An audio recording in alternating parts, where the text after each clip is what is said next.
Yeah, thanks everyone for Thank coming. you. It's really great to have so many artists here. So I hope this is informative. And um, I've known Eric since, how long have I known you? Since the Instagram photos.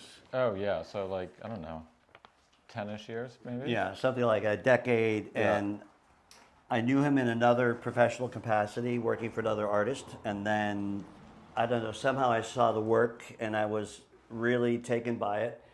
And we did a little conversation for Musée Magazine. And then this opportunity came along to kind of continue the conversation.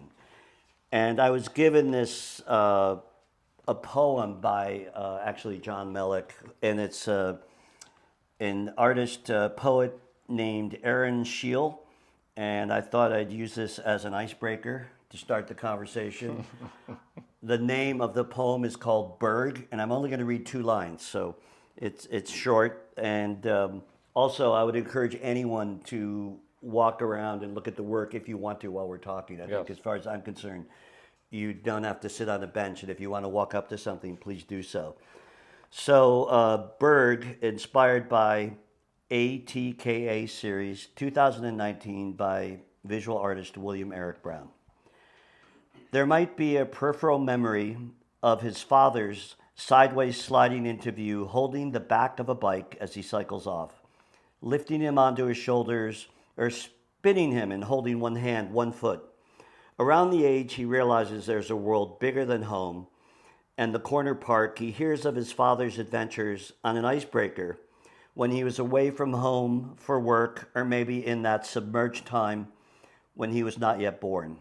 So that's the opening, and then the final line is of the film, which, you know, the first line kind of sets the scene, and then this is kind of what happens with the art.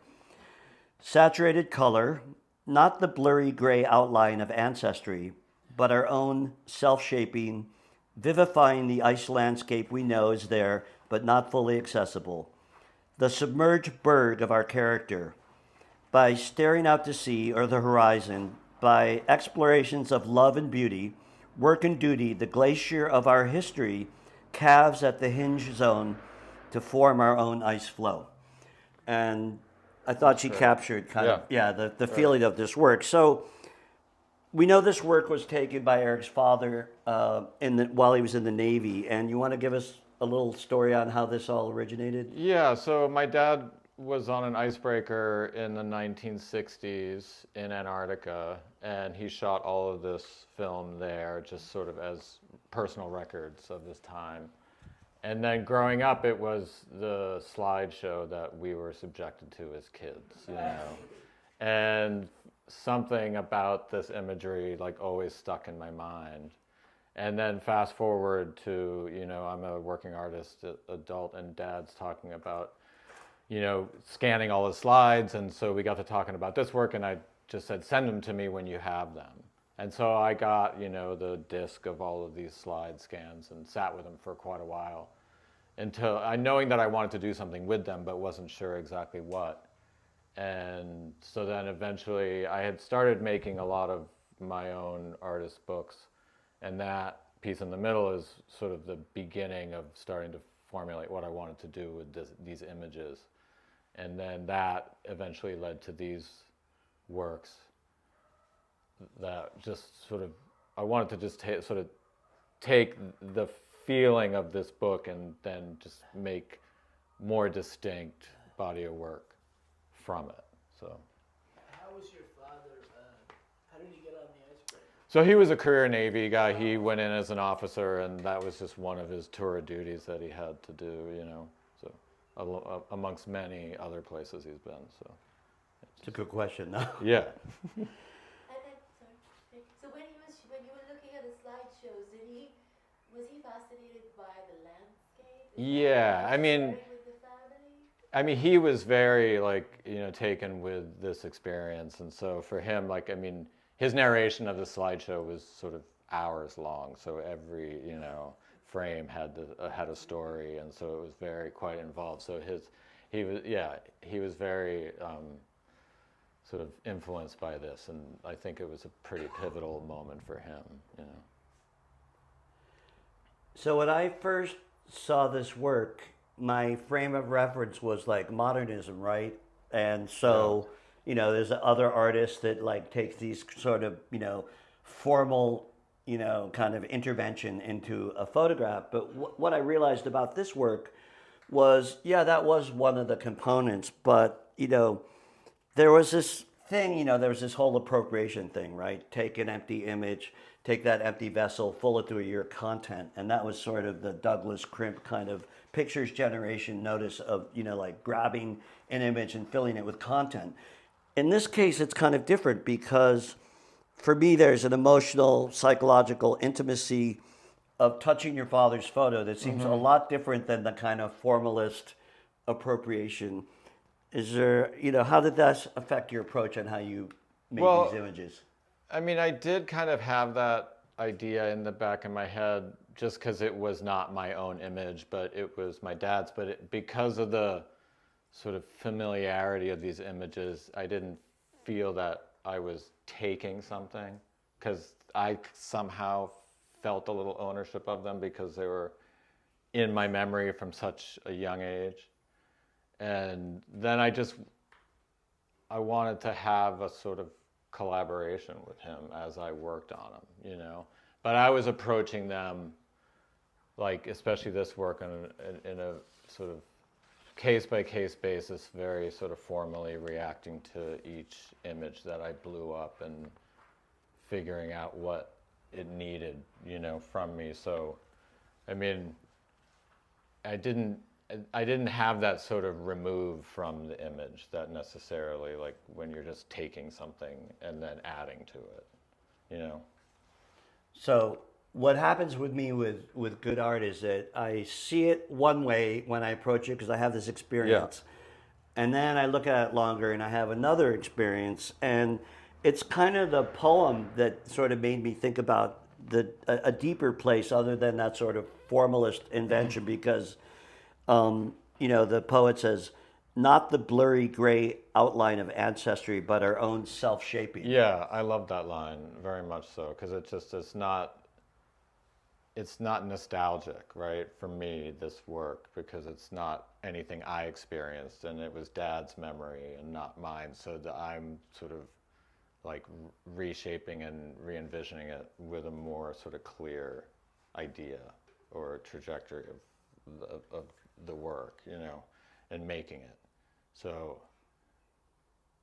yeah, it's more clear-eyed for me. It doesn't, like, I like that sort of, that haziness So line, she gets like, to the psychological point, which is the submerged Berg of our character. So I'm thinking like, oh, it's formalism. And now I realize there's this other emotional content. So what was that for you emotionally intervening with these images? I mean, it's a interesting question because I don't feel like I approached them in the making from an emotional point, but I think just sort of having that sort of baggage or like, history of my father to think through and sort of see them through his eyes, knowing that he was the one sort of making these decisions and choosing the compositions and then the images. And So the thing is, your father was away a lot, right? he was, yes. So he was always away on board ship growing up, whether it was, I mean, this was right before I was born, but then afterwards he was in Vietnam and then he would go off on other, on board ship and he would take us down to the port and show us his cabin before he left so we knew where he was going and where he was going to be and stuff. So, there is yeah, you can see like this vast sort of distance and expanse that's in these images kind of could be that relationship, Yeah, but the question. Where are you? And yeah, like how you're now like trying to connect with a father that's not present, right? No.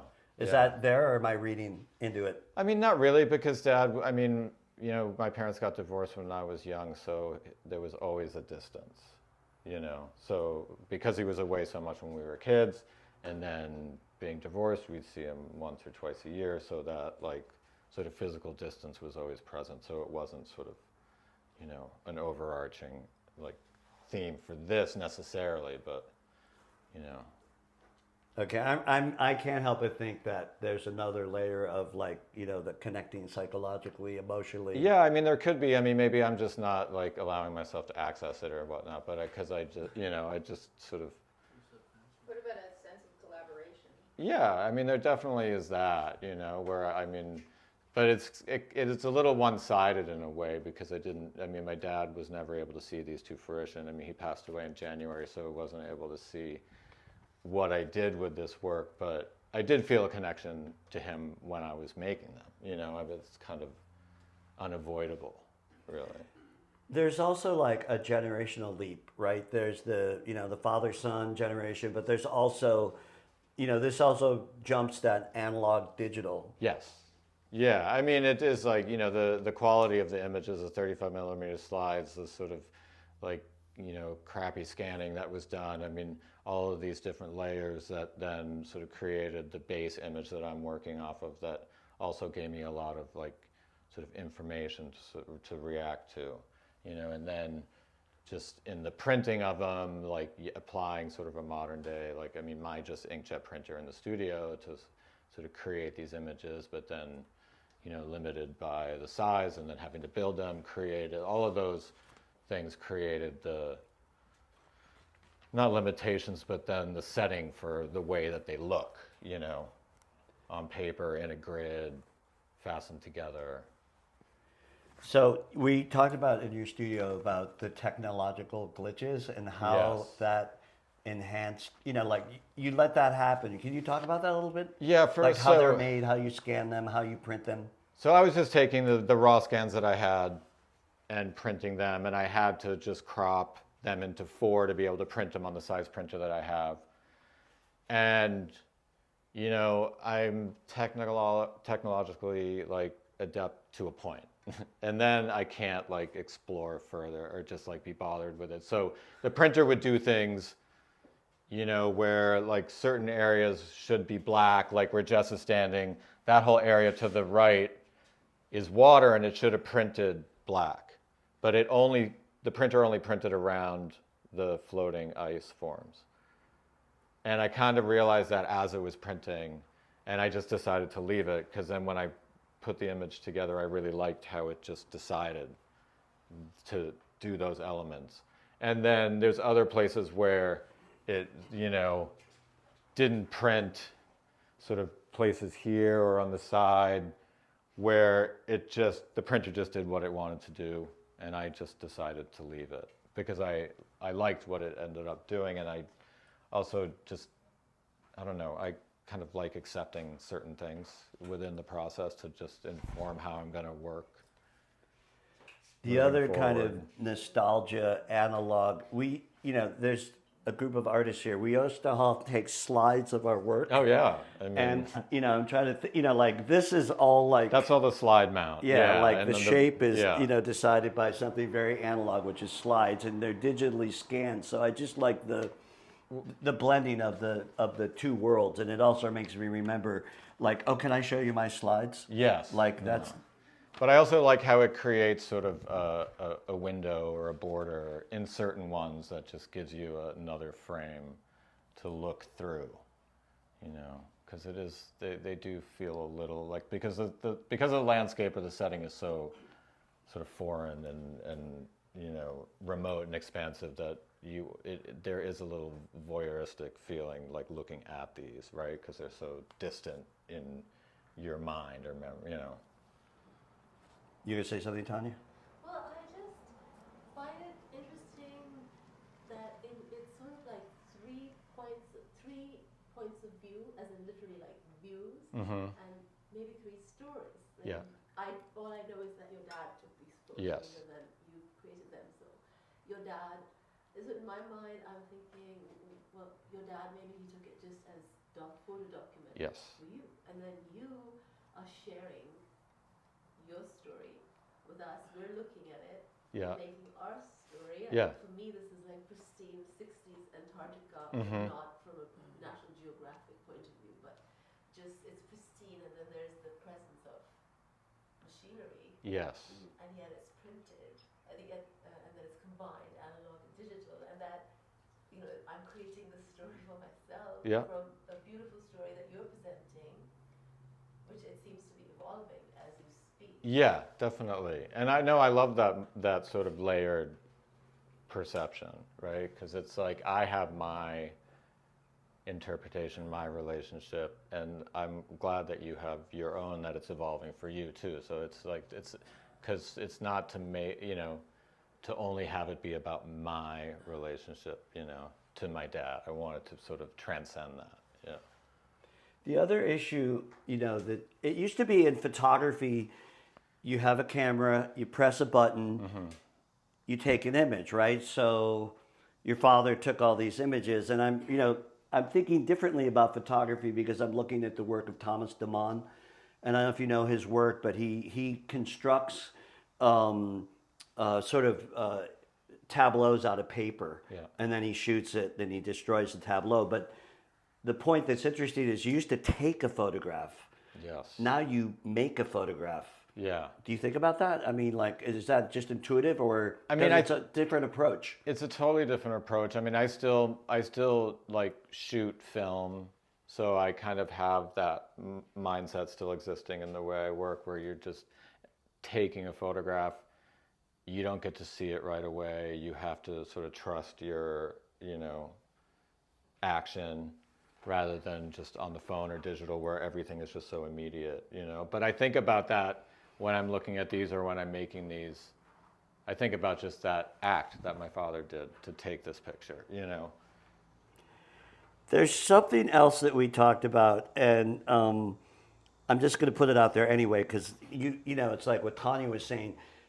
You bring your own experience to the work. There's a narrative, and then that narrative comes into the work. But melting iceberg is unavoidable is content right now. And maybe it's hard not to think about these as we're facing an environmental crisis. Yeah. This is what it used to look like, and Right.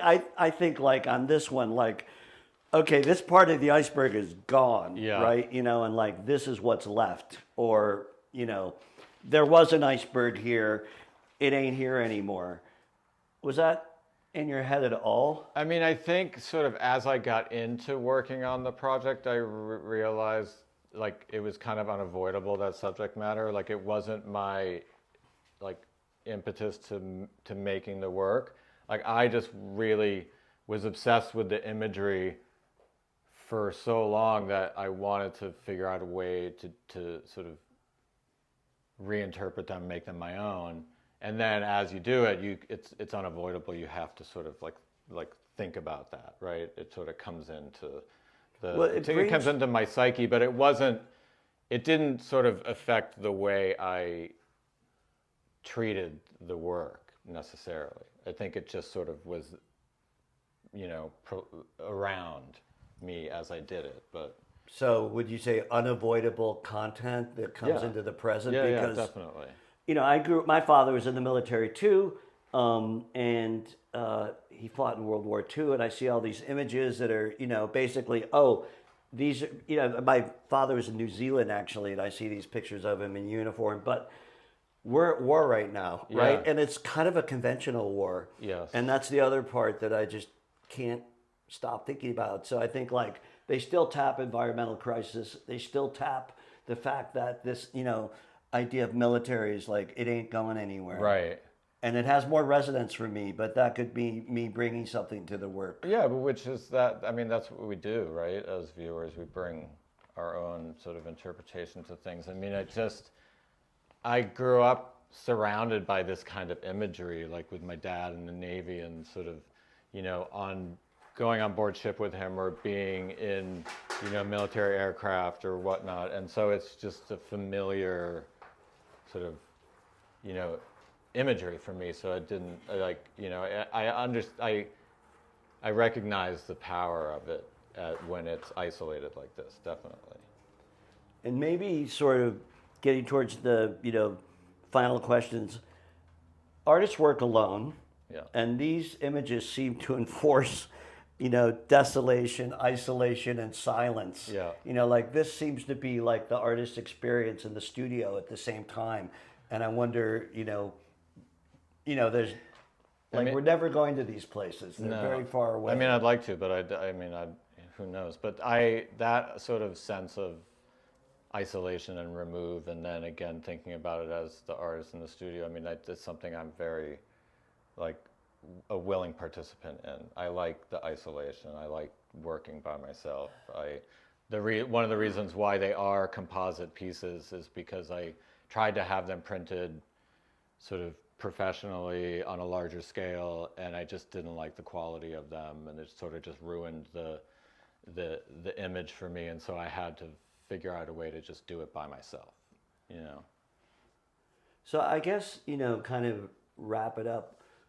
What I see in the work is these multiple connections, jumping different worlds, and it seems to mirror the process that we all go through as creative artists in making something. Like, we're alone, we're far away, we don't know what it's going to look like, who's going to see it, and this is a world that nobody sees. Right. I mean, very, very few people see it, right? And it sort of just exists in our, like, collective mind as something that's emblematic of, so many things.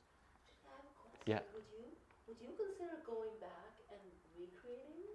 I've thought about it. I would love Great to. question. Yeah. I mean, it would be a great trip, and there's a grant program, I think, or I'm not sure if it still exists, but the National Institute of Science, or where writers and artists would go to Antarctica, and so I would do that in a heartbeat to try to, like, I mean, not necessarily find these exact places, but I could kind of figure it out, But that's been something that I've thought about a lot. Yeah. Eric, can I ask you a question Yes. about your additions with the paint and the shapes? Yes. And the process with how you made those decisions?